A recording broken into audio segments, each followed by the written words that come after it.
Good morning, everyone. Chào quý vị.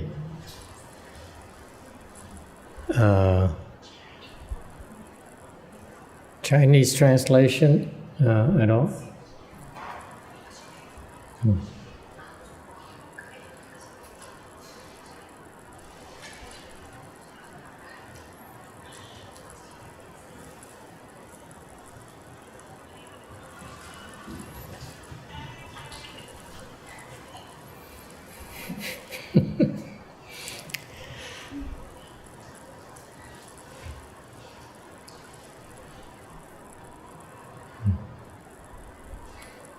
Today we have a small group of regular people attending the Saturday Chan class. Ngày hôm nay chúng ta có một cái nhóm tu thiền thường lệ mỗi ngày. It's very nice to see you. Rất cảm ơn quý vị đã tham dự. It is very difficult to be able to practice Chan meditation regularly. Quý vị biết không? Thiền đều là cái việc rất là khó làm. It's a very, very difficult thing to do. You know, I think you realize that. Thầy biết cái vị, thầy tin là quý vị biết cái chuyện này. When you try to set up a regular meditation practice, thông thường khi mà quý vị mà muốn tu thường xuyên đó, you run into all kinds of obstructions. Quý vị gặp đủ cái chướng ngại hết. Okay, that will prevent you from practicing meditation, khiến nó quý vị không có tới tu thiền được. For example, you get up in the morning and something happens, you say, okay, maybe not today. Hoặc là sáng dậy 9 giờ sáng quá, 9 giờ nó sớm quá. 9 o'clock is too early on Saturday morning. Okay, so maybe next week, chắc tuần sau đi. Okay. I had a rough week. Tuần này tôi cực khổ dễ sợ, mệt mỏi dễ sợ lắm. And let me sleep in for a few more hours to catch up my sleep. Mệt mỏi quá, làm việc nhiều quá, thành chắc mình ngủ thêm vài tiếng nữa để mình gỡ cái giờ ngủ của mình. Okay, that's a very common excuse people have. Thường cái lý do mà không tới tu thiền là rất thông thường lý do đó. You need more sleep. If you learn to ignore that and come to the class anyway, when quý vị có cái duyên mà quý vị nghĩ là kệ đó, mình thiếu ngủ mệt cứ tới. And you come to class, you're tired, you're sleepy, you meditate, you ngồi với thiền. Some of you will doze off, một số người ngủ gật. Okay, I realize you had a tough week. Mấy người như thầy biết là họ làm việc cực khổ lắm. And yet you realize that when you do that, actually the meditation will refresh you, reinvigorate you a lot more so than if you were to sleep more on Saturday morning. Thực ra những cái người mà ta làm như vậy, ta sẽ khám phá rằng họ làm đều được, tại vì họ thấy rằng nếu như sáng thứ bảy mà thay vì ngủ thêm mà chịu khó dậy xong tới nó ngồi thiền thực ra cái vị nó sung sức hơn, cái vị cảm thấy nó khỏe hơn và cái vị có nhiều cái sức hơn cho cái tuần sau. In particular, you find that you have a lot more energy for the rest of the day and maybe sometimes even a few more days. That's usually is the case. Thường mới xảy ra như vậy. Okay, yes or no? Quý vị đồng ý là không đồng ý? Yes, sir, Brady. No, so I find at certain times in the day I want for me to sit 2 hours. And I usually notice Saturday mornings I can sit 2 hours here, but Sunday afternoons after I'm down on top, it is a tremendous amount more for me to tolerate. And then afterwards, in the afternoon, I feel a little bit sore and run down. Mm-hmm. Whereas Saturday mornings, I feel energized afterwards. Mm-hmm. Yeah. The experiences vary. but usually the point here is that Brady says it depends on the day. Some like on Saturday morning, sitting here for an hour and then continuing for another hour during a lecture, he finds it very energizing, invigorating. Này ông nói là tùy ngày á, thường thứ bảy mà tới ngồi 1 tiếng xong rồi tiếp ngồi đứng dậy, không có đứng dậy tiếp ngồi thêm 1 tiếng nữa đó, thì tất cả là 2 tiếng đó, thì ông cảm thấy là người nó sung sức hơn và nó không khó khăn gì hết đó. Actually is a very good reason, and thank you for bringing it up. Cảm ơn ông đem nêu cái điểm này ra. The reason that we you give you a Dharma talk for an hour, lý do chúng tôi phát cho quý vị nghe 1 tiếng đồng hồ sáng thứ bảy. Typically in my master's tradition, theo cái truyền thống người Tàu đó, Ngài Tiến Hóa đem qua, you only speak for Dharma for 20 minutes. Thường chỉ nói pháp 20 phút thôi. And yet I chose to speak Dharma for the whole hour, for 1 hour right after. Mặc dù như vậy mà thầy cố ý là nói pháp thêm 1 tiếng đồng hồ cho quý vị nghe. It's for training reasons. Cái đó là cái lễ cố ý mà huấn luyện cho quý vị. Okay. Some of you have got used to it, những người quý vị quen rồi. An hour for you is nothing. Ngồi 1 tiếng đồng hồ chẳng nhầm gì đó quý vị hết đó. Therefore, that's why many of you don't even bother getting up and walk around, because you would rather continue sitting. Bởi vì nhiều người quý vị không thèm đứng dậy mà đi nhiễu nữa, mà muốn tiếp tục ngồi, tại ngồi nó thoải mái hơn và nó tiếp tục ngồi nó lời hơn. Okay. And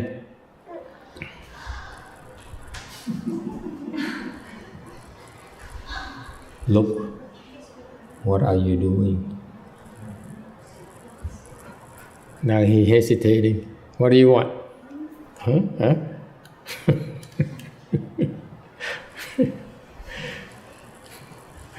Very sensitive. Yeah. Actually, so the whole hour is actually is a way of my speeding up your training. Thực ra khi thầy cố ý làm như vậy là để giúp huấn luyện quý vị nó lẹ hơn một tí. Okay. We are trying to establish American chant. Chúng ta đã bắt đầu truyền bá cái pháp thiền xứ Mỹ này. Okay, we deviate, we expand on a Chinese way of training a little bit. Lý do thầy cố ý là đổi cách huấn luyện người Tàu một tí. Okay, you know how do the Chinese do it? Các vị biết người Tàu là dạy là sao không?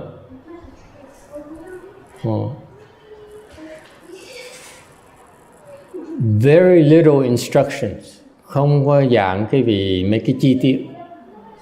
Okay, I learned Chinese chant from my late master, and I had a hard time for many years because he did not even spell out how to sit in full lotus.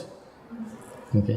Ngay lúc người học thiền đó, thì có cái khó khăn, tại vì lúc đầu khó khăn lắm, mà tại vì ngay Ngài Tiến Hóa Ngài dạy thì Ngài không nói rõ ràng là ngồi kiết già ra sao nữa. Okay, so for many years, for several years, I would meditate nhiều năm lắm. Thầy cứ ngồi thiền, and thầy và ngồi thắc mắc, and quite more often than should be the case, the thought will arise. Am I even sitting full lotus properly? Nhiều khi rất thông thường là sau khi ngồi lâu, cái tư tưởng nó khởi lên. Mình không biết mà ngồi kiết già có đúng hay không đúng nữa.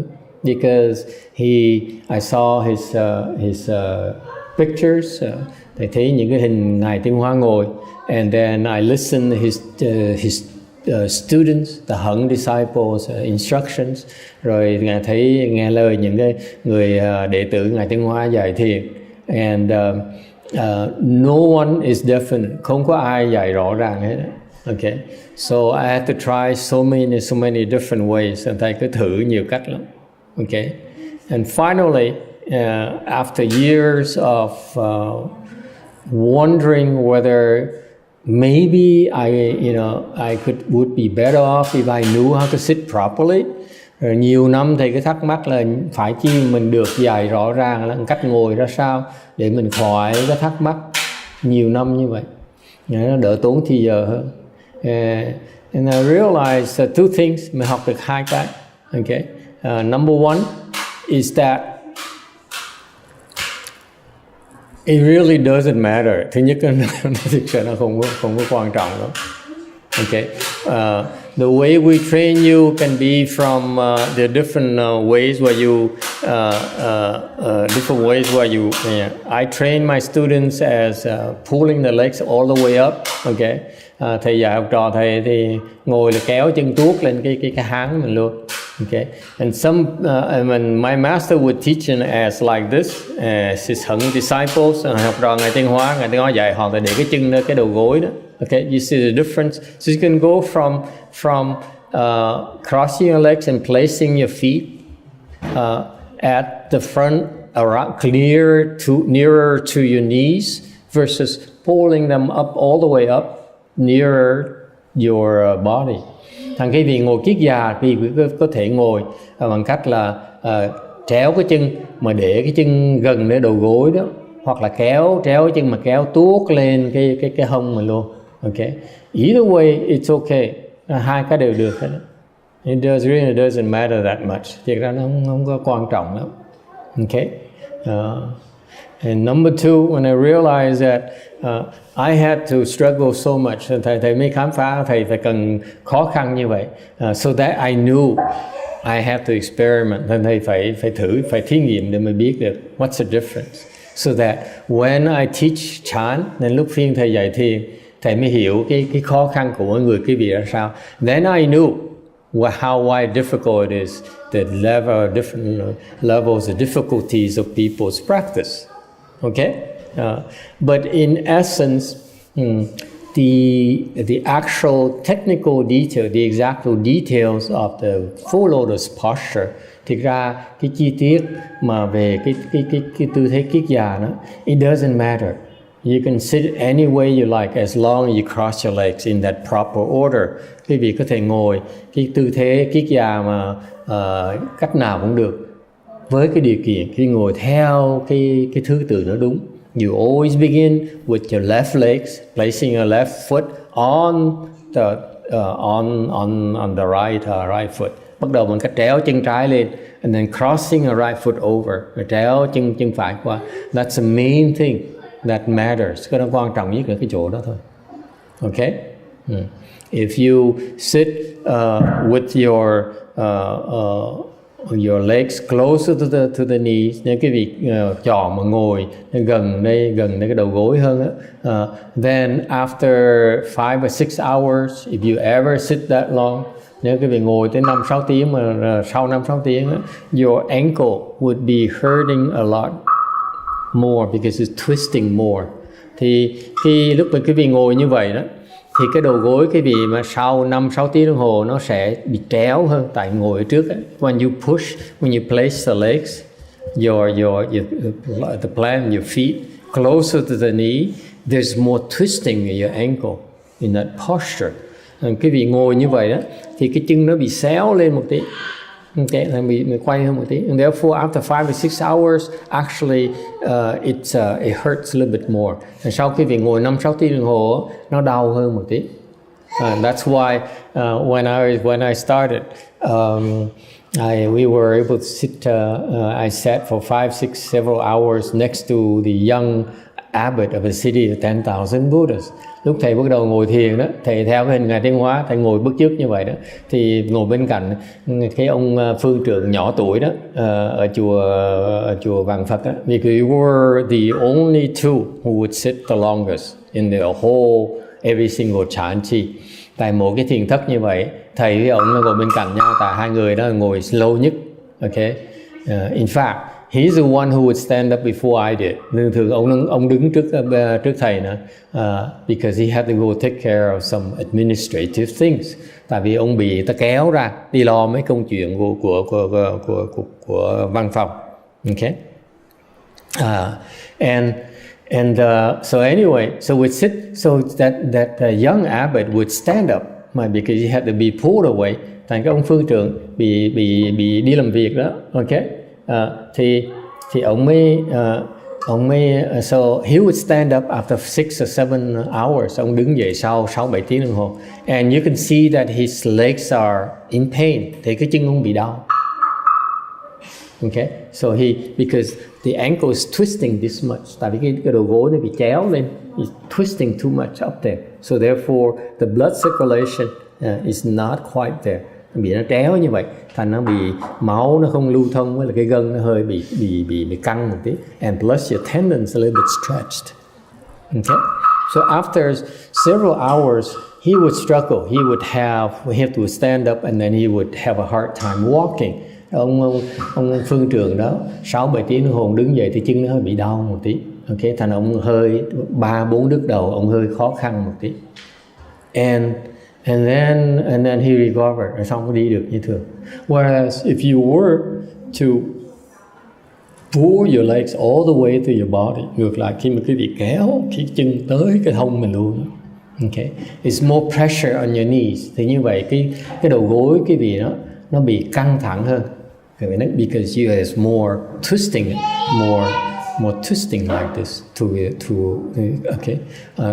So initially it's harder for you. Làm như vậy lúc đầu nó khó hơn một tí. But if you sit longer after 6 or 7 hours, the legs doesn't bother you. Điều cái lợi ở đó là khi mà quý vị ngồi lâu đó, cái chân nó không có đau, because the plant, your foot, your feet are not twisting. Tại vì cái chân quý vị nó không bị tréo lên như thường. Okay, so that's the advantage. Nó khác nhau chừng đó thôi. Okay, that is why since I train my students, bởi khi thầy dạy học trò thầy dạy nó, my professional, so the one who want to are serious about learning Chan meditation, những người mà thực sự muốn học tinh tấn đó, thì thầy dạy I will teach them to put the feet up to the body. Thầy phải dạy họ đó, kéo chân vào cái thân này, okay. And that's better for them because their objective is to sit longer than you. Tại vì học trò thầy dạy họ để họ ngồi lâu hơn quý vị. Our Chan meditation teaching is very simple. Bây giờ thiền rất là giản dị. We want to teach you to sit longer. We have to sit longer than you. Tại vì nếu như người dạy quý vị khuyên quý vị phải ngồi lâu, thì chúng tôi phải ngồi lâu hơn quý vị mới được. Why is that? Because we need to sit longer so that we know the problems you're going to have when you sit longer. Tại vì muốn dạy cái vị ngồi lâu á, thì chúng tôi phải ngồi lâu hơn để biết á, khi mà ngồi lâu những vấn đề nó xảy ra là vấn đề gì. Okay. Chan practice, Chan instruction, cái thiền, dạy thiền á, requires that the instructors need to know how to guide the students through their obstructions and difficulties. Cái thiền nó khác, cái người thường, cái phương pháp, cái pháp môn khác ở chỗ này là cái người thầy đó phải biết cách để hướng dẫn cái vị khi cái vị tu thiền gặp cái khó khăn. Chan practice is about helping you persevere without giving up when you encounter problems, when you practice, when you meditate. Cái thiền nó rất giản dị, là khuyến khích cái vị tiếp tục thiền, ok, bằng cách đừng có bỏ cuộc khi mà gặp những cái trở ngại. Tại khi mà gặp trở ngại là thường cái vị mà không biết cái vị sẽ bỏ cuộc. What happened is in the past is that I was faced in so many ways on the giving up, deciding giving up because I didn't have answers to the problems I experienced. Tại trong quá khứ lúc mà thầy thiền lại gặp nhiều vấn đề dễ sợ lắm, ok, mà không có ai giải quyết được, thành thầy phải quyết định là nên bỏ cuộc là không bỏ cuộc, ok. Everyone faces that. Ai thiền cũng như vậy hết đó.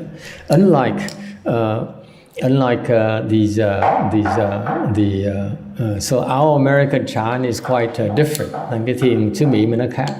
It's very different from a typical meditation class you find out there. Nó khác ở lớp thiền.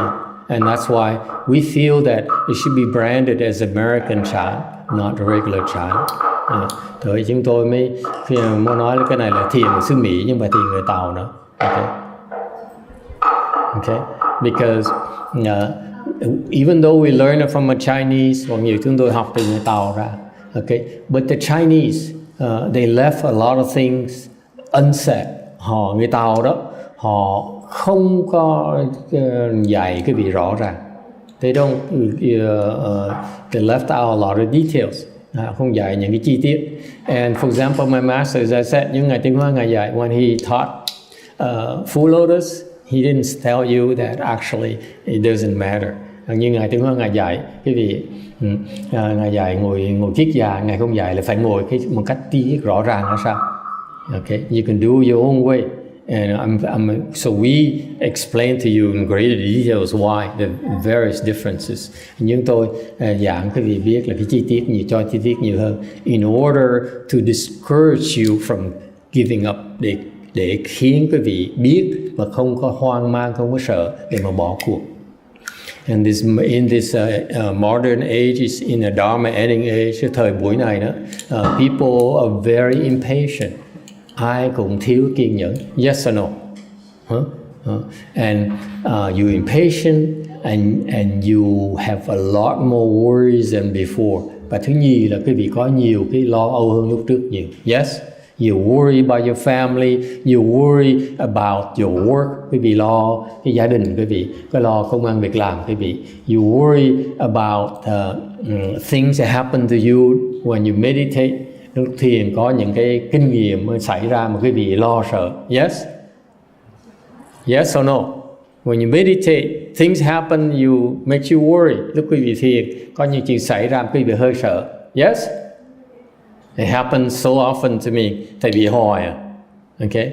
And I ask a lot of people, thầy học nhiều, my master's disciples, because they learn from him a lot more than I did.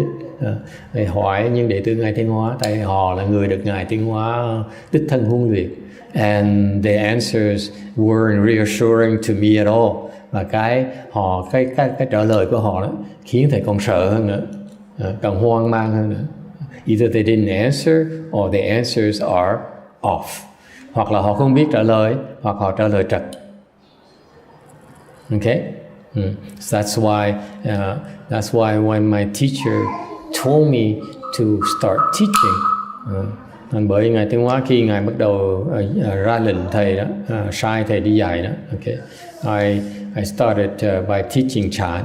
Thầy bắt đầu dạy thiền because I realized that I wanted to give you more instructions about Chan than the Chinese do. Tại vì thầy muốn dạy cái phương pháp thiền người Tàu, mình cho chi tiết hơn mà người Tàu dạy quý vị. Okay, so typically the Chinese Chan instruction is that they tell you, okay, go sit and cross your legs. Đại khái là họ dạy quý vị là ngồi kiết già đi. Okay, and this back then in China, people are different. The Chinese are slimmer than the Americans. Bên người Á Châu mình nó thon hơn người Mỹ tí. Yes or no? Sort of. They're a little bit more flexible. Chân nó dẻo hơn một tí. Yes? But mostly it's not physical. Actually, it's cultural. Mà thiệt ra là thầy đùa quý vị chơi, thiệt ra không phải cái cơ thể. Because physically, anyone can train. Thiệt ra về cái cơ thể, nói về phương diện cơ thể, cái thiền đó, là ai luyện cũng được hết. Anyone can train in the full lotus. Ai cũng có thể luyện vào cái phương pháp kiết già này. Okay? It is the mental attitude, the cultural attitude, sự khác biệt là giữa cái nền văn hóa, the cultural aspect of the Asians, cái văn hóa người Á Châu mình đó. Okay, they are more submissive. Cái văn hóa người Á Châu đó, họ biết tuân cái lời dạy hơn. Whereas in America we're a lot more individualistic. Ngược lại, cái xứ Mỹ này chúng ta lại tôn trọng cái chủ nghĩa cá nhân. Meaning in America, you're free to do as you please and you don't need to put up with anything. Cái văn hóa xứ Mỹ mình á là mình tùy hỷ mà làm mà không cần theo ai, theo cái ý mình thôi. Yes or no, Brady? Yes. This is what we love, we praise about Americana is the worship of the individual. Thì với cái văn hóa người Mỹ nó đặc điểm họ là họ tôn thờ cái chủ nghĩa cá nhân. Yes or no? Yes. Okay? And because of that, if you don't feel like it, you quit, right? You don't have to do it. Tại vì cái xứ Mỹ này á, cái gì mà không thích, cái gì không làm. So what do we do? So how do we counter that? The Asians, they are culturally they're supposed to do what they're told. Như Á Châu, văn hóa Á Châu mình á, là người ta thầy dạy sao học trò làm đấy. Yes, đúng không? Người cả xứ Mỹ đó là không thích đừng có làm, không cần làm. Whereas over here, you don't feel like it, you don't have to do it. Okay? It's perfectly okay for you not to do it. Ở đây quý vị không thích, không cần làm. Okay? Là cái quyền của quý vị. That is your right. Okay? Your unalienable right. Đó là cái quyền lợi mà không ai có đụng được hết. And that is why if you teach Chan meditation the same way as the Chinese, as the Asians do. Nếu quý vị dạy thiền ở xứ Mỹ này mà theo cái phương pháp người Tàu, the Chinese says, okay, cross your legs and shut up, don't move. Người Tàu khi nói là quý vị xếp bằng đi mà đừng có đụng đậy. And if you move, we come around and beat you. Mà ai mà đụng đậy đi ngang là đánh quý vị. Okay? It doesn't work for America. Cái đó nó không có thích hợp với cái xứ Mỹ này. Okay. So what we do is we give you explanations why. You explain a lot more to you why it's so beneficial for you to do it. Okay. Thành ra chúng tôi phải bỏ nhiều thời giờ giảng cho quý vị biết. And that's why the whole hour of lecture. Thành thầy bắt đầu bằng nói một tiếng Pháp, 1 tiếng đồng hồ như vậy đó. The whole hour so that we can have more time to explain to you, give you more instructions and answer more your questions.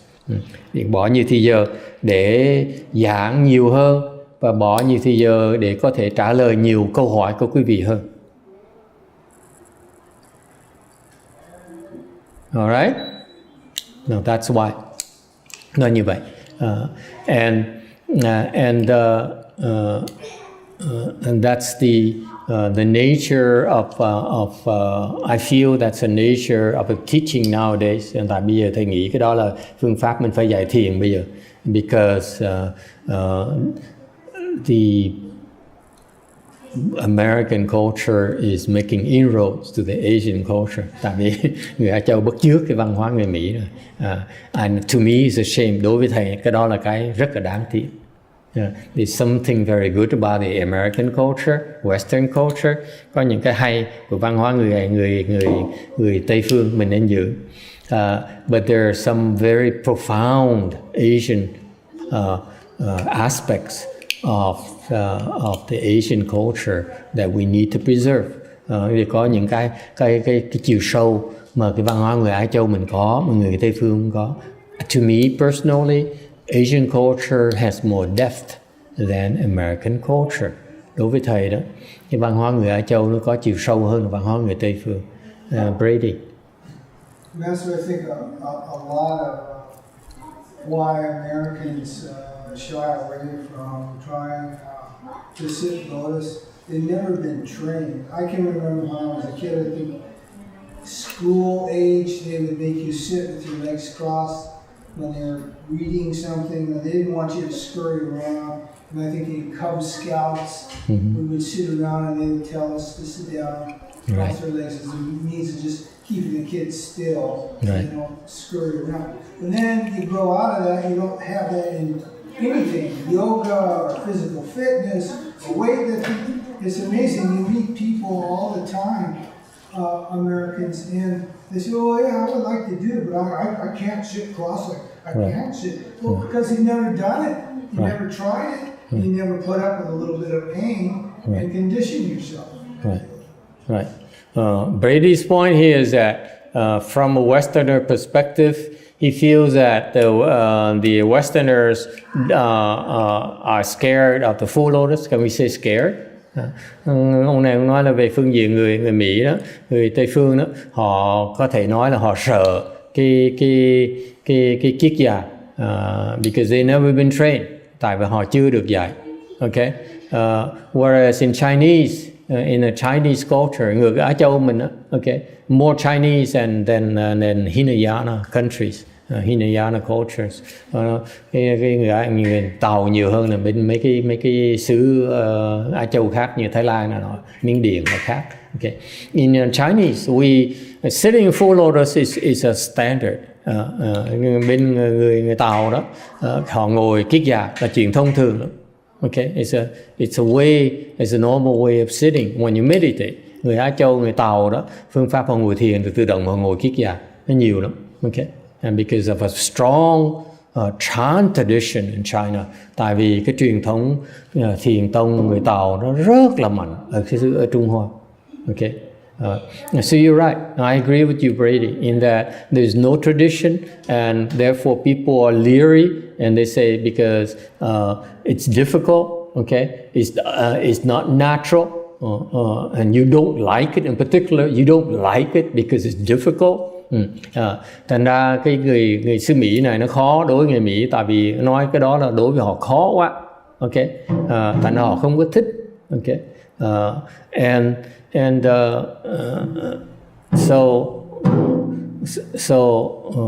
that is why we need to spend more time explaining to you. Bởi chúng tôi phải cần bỏ nhiều thời gian giảng cái vị biết về kiết già, why it is one of the most wonderful practices in Chan meditation. Do quý vị thấy á, cái đó là một cái kỹ thuật rất là cao minh về cái thiền. It's one of the best kept secrets in a Chinese have.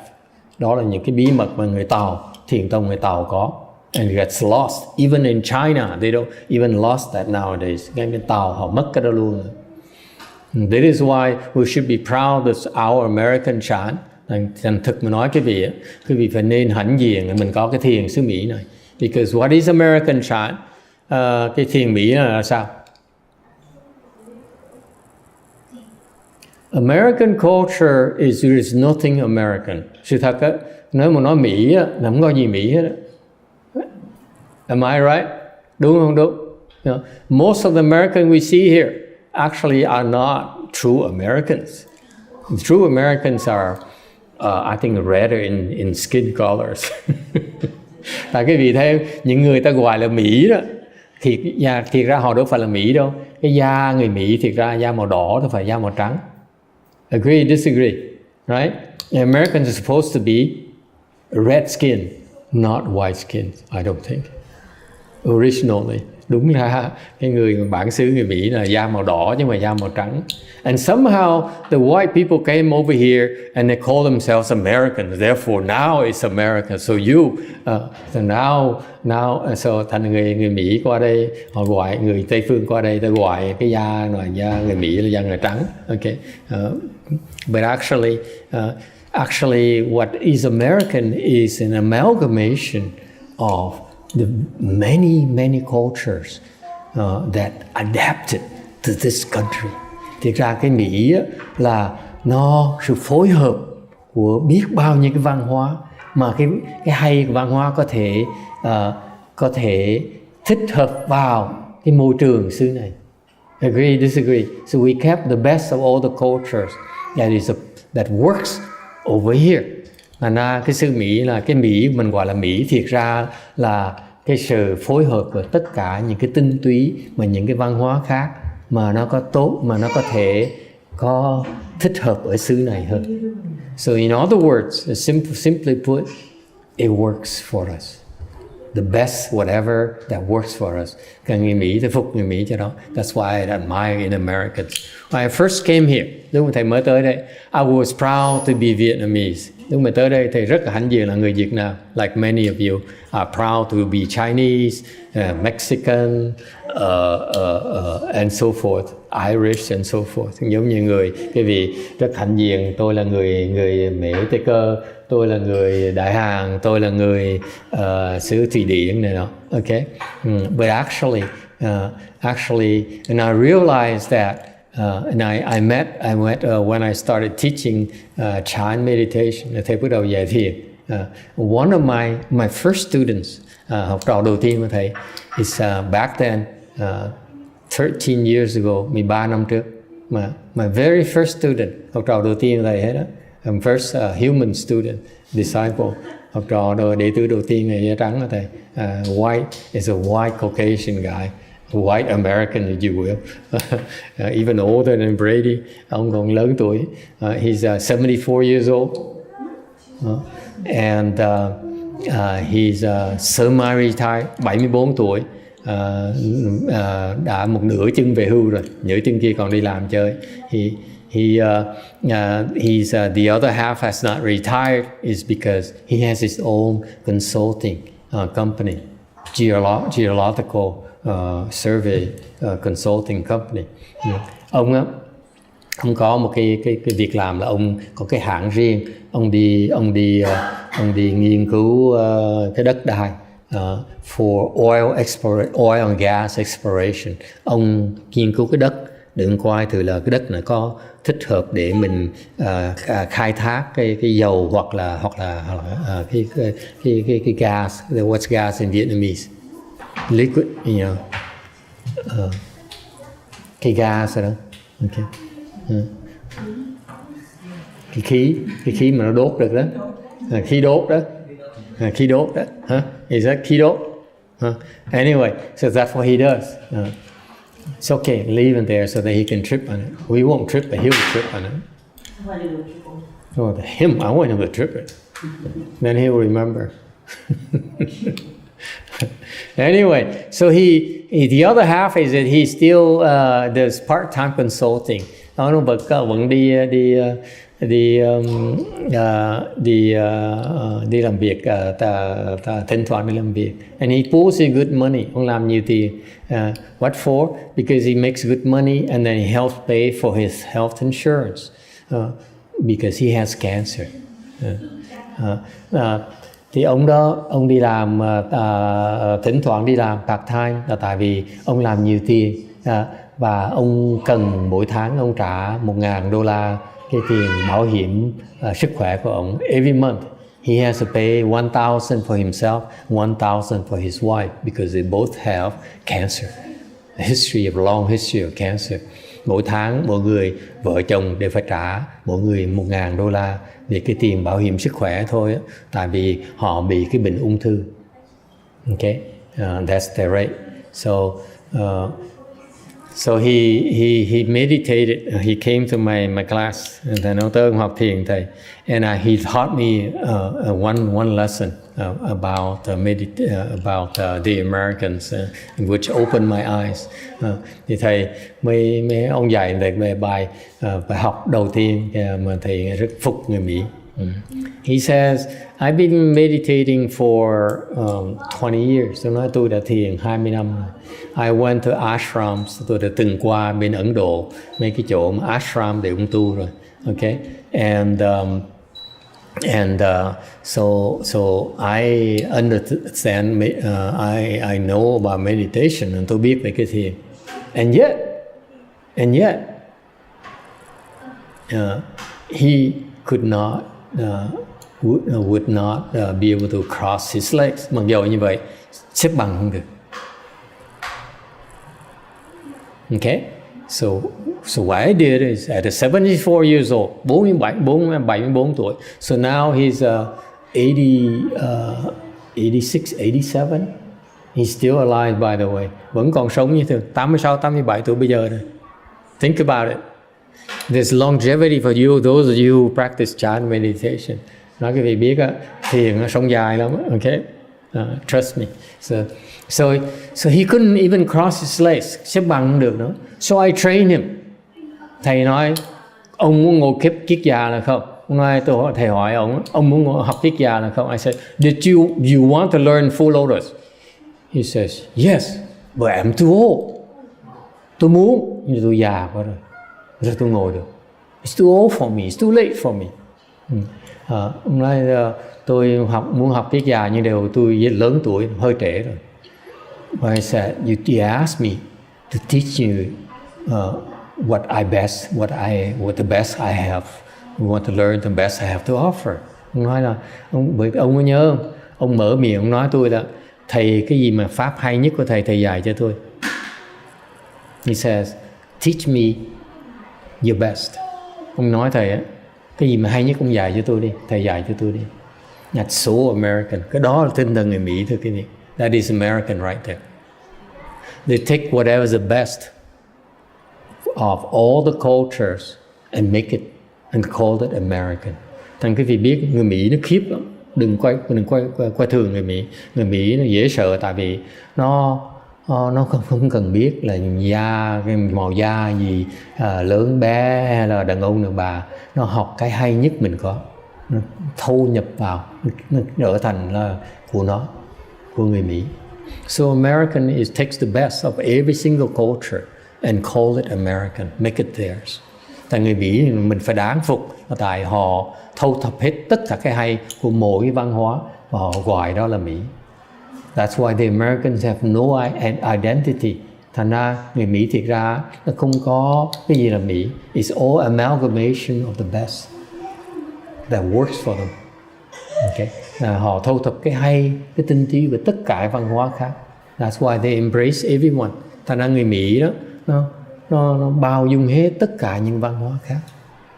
Okay. That is American chant, by the way. Cái đó là cái thiền người Mỹ đó. Okay. We embrace all the best chant techniques from all over the world. Thành ra chúng tôi thu thập hết tất cả những cái tinh túy, những cái thiền về tất cả về thế giới này. So I looked into thành cá nhân thầy. Personally, I looked into Tibetan, thầy nhìn vào Tây Tạng. I looked into Myanmar, về Miến Điện. I looked into Thai, để nghiên cứu về cái Thái. I looked into Chinese, học thì người Tàu. Look into Vietnamese, học về người Việt. Okay? I looked into Taiwanese, học về Đài Loan. I looked into what else? Hong Kong. I learned from everyone who wants to learn, like my first student. Thành ra thầy bất chước học trò đầu tiên của thầy, đệ tử đầu tiên thầy người Mỹ đó. He says, teach me your best. Nói là dạy tôi cái hay nhất của quý vị đi. That is American chant. Đó là cái thiền người Mỹ đó thưa quý vị. So going back to his story, trở về câu chuyện của ông á. So he said,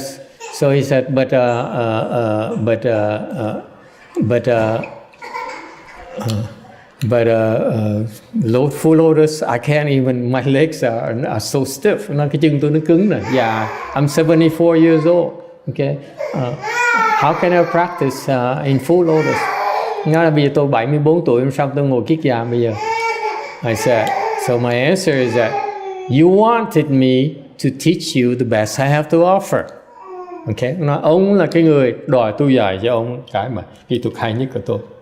It's full lotus, cái đó là kiết già. So he says, okay, then teach me how to sit in full lotus. Thì ông mới nói, nếu như vậy thầy dạy tôi cách mà tôi có thể ngồi được kiết già. See, so American, cái vị dễ sợ không? Isn't it remarkable? It's a true American. Thấy cái tinh thần người Mỹ dễ sợ. They complain, they say, no, I don't like it. Người Mỹ nói, tôi không thích cái này. But when you say, this is the best for you, he says, teach me then. Nói, how to do it. Nói là, ông không thích. Chủ nhân, cái chủ nghĩa cá nhân nói là cái này tôi khó, tôi không thích. Nhưng nếu mà hay nhất là tôi dạy tôi cách làm đi. Teach me how to do it. Okay?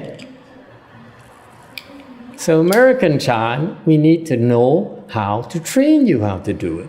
Thành cái thiền người Mỹ, mình ngoài thiền người Mỹ không phải là cái hay người không, mình phải biết cái cách để huấn luyện cái vị ngồi. If you're willing to train, anyone can do it. Nếu như cái vị chịu khó đó, sẵn sàng thì ai cũng làm được. Because that old man there, cái ông già đó, I trained him. I said, I will train you. Okay, tôi sẽ dạy cho ông. I trained kids before. Đứa con nít á, tôi đã huấn luyện được rồi.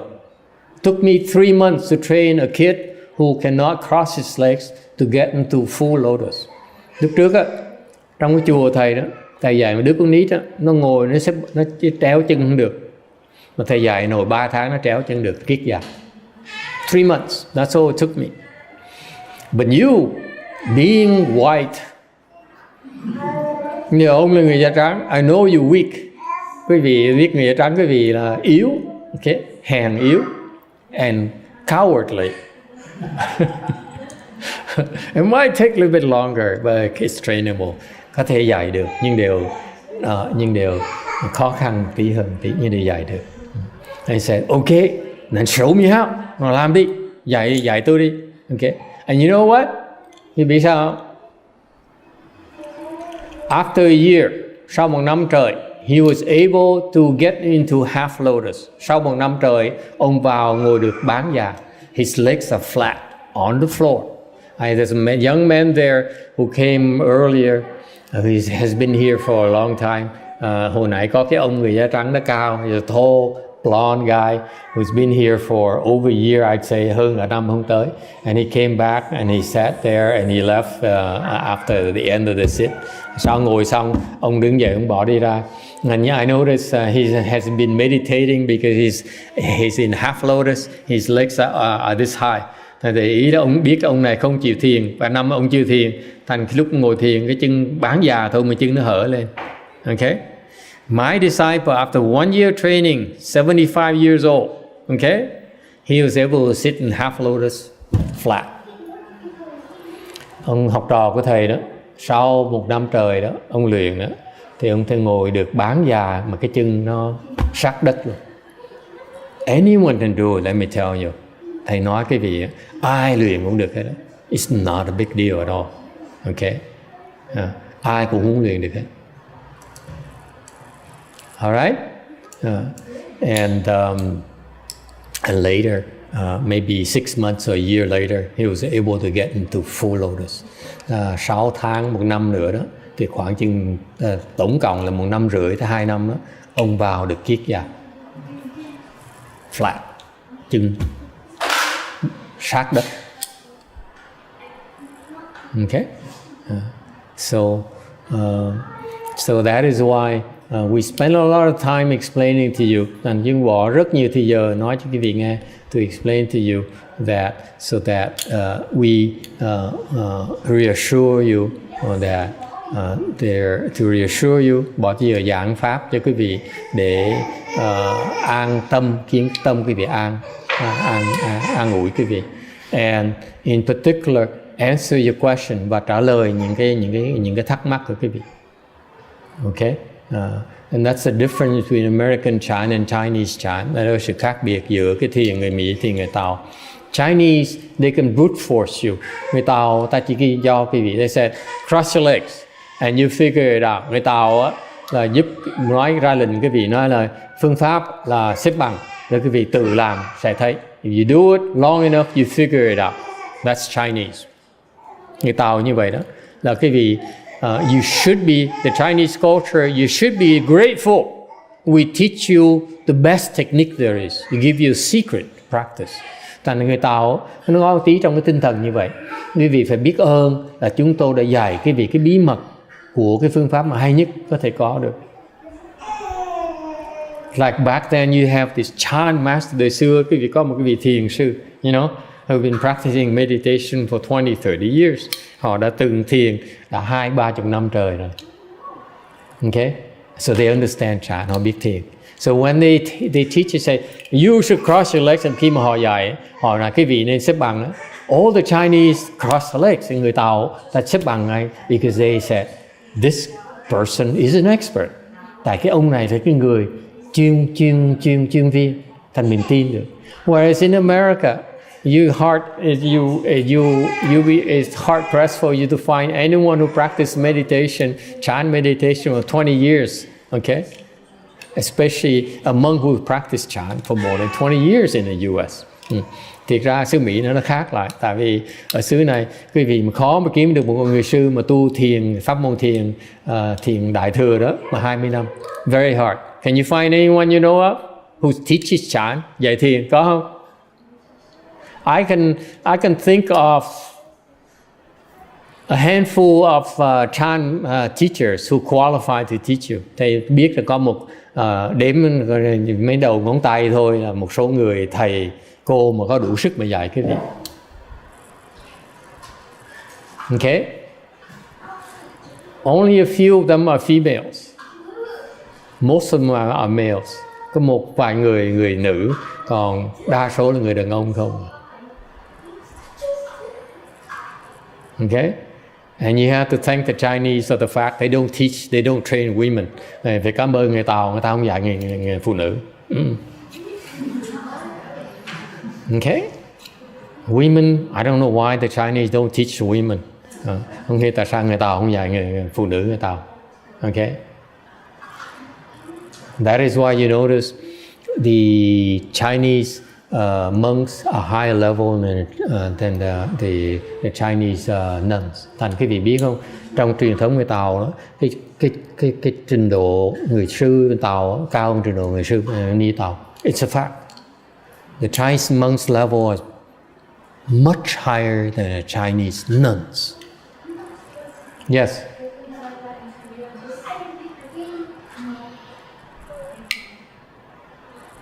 In Asia, in general, they don't train the women. Bên Á Châu mình, tại sao thường như tại sao không dạy người phụ nữ? Okay, I'm Asian, and I like women. I mean, not the way you think. thầy thích người phụ nữ. Okay, it's because I like women in sense I like men, not the way you think.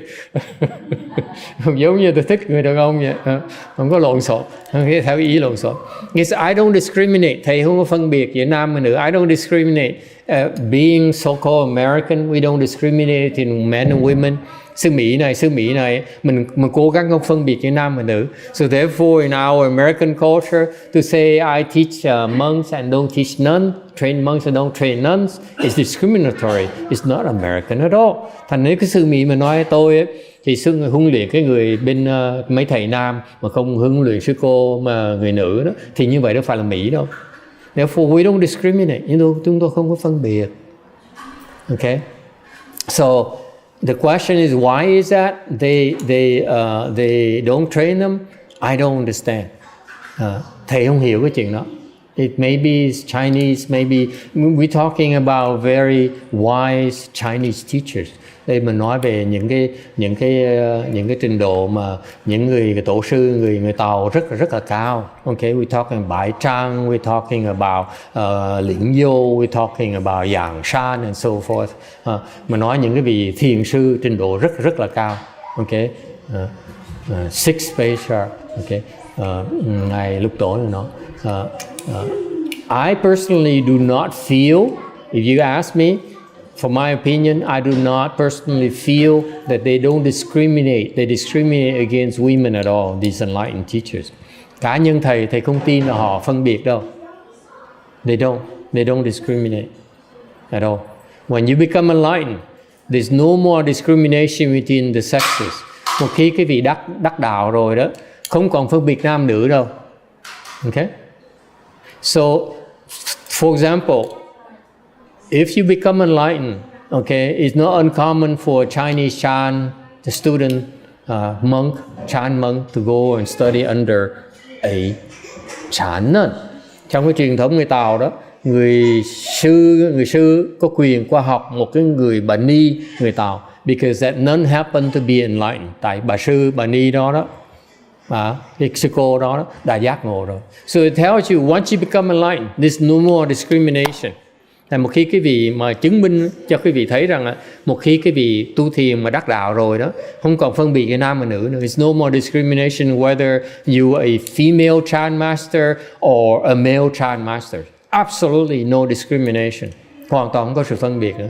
Therefore, these enlightened teachers don't discriminate at all. Thực sự mà nói đó, thì những cái người mà thiền sư ngày Tàu đời xưa mà đắc đạo rồi, họ không phân biệt nữa đâu. I really believe so. Okay. Even like low level person like me, I don't discriminate anymore. Ngay trình độ thầy rất là thấp mà thầy biết tâm thầy không phân biệt nam nữ nữa. Okay.